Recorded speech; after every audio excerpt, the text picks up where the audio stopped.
There is a competition happening in private markets that most emerging managers haven't fully processed. It is not a competition for deals. It is a competition for the mental framework through which your future LPs think about the asset class. And right now, Blackstone, Apollo, and KKR are winning it by a widening margin. Blackstone publishes daily market commentary, multi-part educational series, and portfolio spotlights. Apollo runs Apollo Academy, a structured learning platform for financial professionals. KKR publishes macroeconomic research cited alongside Goldman Sachs in mainstream financial media. These are not marketing operations. They are systematic efforts to own the intellectual infrastructure of private markets analysis. The competitive dynamic this creates is structural, not cyclical.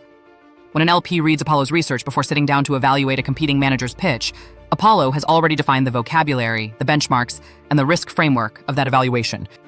The emerging manager is answering questions that Apollo formulated. But here's the insight that most emerging managers miss entirely.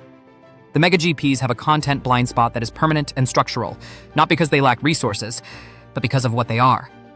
A firm with $1.3 trillion in AUM cannot publish the practitioner-level analysis of a specific niche, the operational mechanics of industrial middle-market credit, the LP governance dynamics at $500 to be fund scale, the covenant negotiation realities of a regional healthcare services deal, without revealing methodologies that are competitively sensitive at their scale.